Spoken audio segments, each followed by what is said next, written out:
ஆண்டவருக்கு பயப்படும் கணவன். Praise the Lord. கிறிஸ்து திருச்சபைக்கு தலையாய் இருப்பது போல கணவர் மனைவிக்கு தலையாய் இருக்கிறார். எபேசியர் 5:23. அவனோ உன்னை ஆள்பவன்.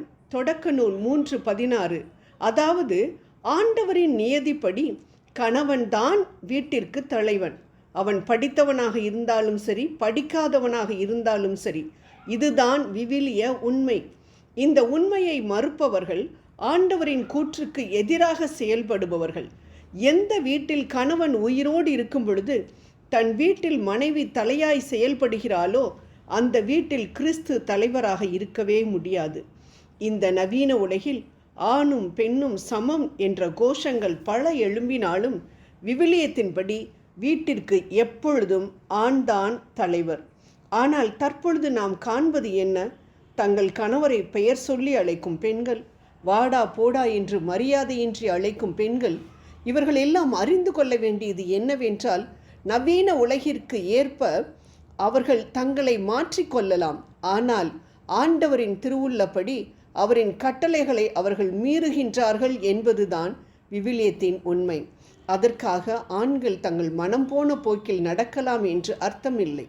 குடும்பத்தின் தலைவர் என்று ஆண்டவரால் அதிகாரம் வழங்கப்பட்டிருந்தும் அந்த அதிகாரத்தை தவறாக பயன்படுத்தும் ஆண்கள் நிச்சயம் ஆண்டவரின் தண்டனை தீர்ப்புக்கு தப்பவே முடியாது. எபிரேயர் 13:4. தங்கள் மனைவியை அடிமை போல நடத்தும் கணவன் அறிந்து கொள்ள வேண்டியது என்னவென்றால், அவனின் விழாவிலிருந்து மனைவி உண்டாக்கப்பட்டபடியால் மனைவி கணவனுக்கு சமம் என்பதை அவன் உணர்ந்து அவளை சமமாக நடத்த வேண்டும். தான் தலைவன் என்பதற்காக ஆணாதிக்க சிந்தனையுடன் மனைவியை கொடுமைப்படுத்துவதும் அவளின் நேர்மையான விருப்பங்களை தள்ளிவிடுவதும் மகா தண்டனைக்குரியது. கணவன் தன் மனைவியை அன்புடன் நடத்த வேண்டும் என்று ஆண்டவர் விரும்புகின்றார். வாழ்விலும் சாவிலும் இன்பத்திலும் துன்பத்திலும் நான் உன்னை நேசிப்பேன் என்று திருமண உடன்படிக்கையில் உறுதி கூறிவிட்டு பின் மனைவியின் துன்பத்திலும் சுகவீனத்திலும் அவளை கண்டு கொள்ளாமல் இருப்பது மிகுந்த தண்டனைக்குரிய விஷயம். ஒப்பந்த மீறுதலை ஆண்டவர் ஒரு நாளும் அனுமதிக்க மாட்டார். அதற்குரிய தண்டனையை கொடுத்தே ஆவார். மனிதன் தனிமையாக இருப்பது நல்லதன்று, அவனுக்கு தகுந்த துணையை உருவாக்குவேன். தொடக்க நூல் 2:18 என்று ஆண்டவர் மனைவியை கணவனுக்கு துணையாக, அதாவது ஒரு கம்பானியனாக கொடுத்திருப்பதை நாம் பார்க்கிறோம். நமது சுகத்திலும் சுகவீனத்திலும் நம்மோடு கைகோர்த்து நடக்கக்கூடிய துணைதான் நம் மனைவி. மனைவியை துணையாக பார்க்காமல் சுமையாக பார்க்கக்கூடிய கணவனும், துணைக்கு பதிலாக தலையாக பார்க்கக்கூடிய கணவனும் ஆண்டவருக்கு பதில் சொல்ல வேண்டும். பெண் என்ற ஒரே காரணத்திற்காக அவர்களது ஆலோசனை சரியானதாக இருக்காது என்று நினைக்கும் கணவன், இஸ்ரேல் தேசமே நீதி கேட்டு சென்ற தெபோராலை நீதி தலைவர்கள் 4:5 மறக்கவே கூடாது.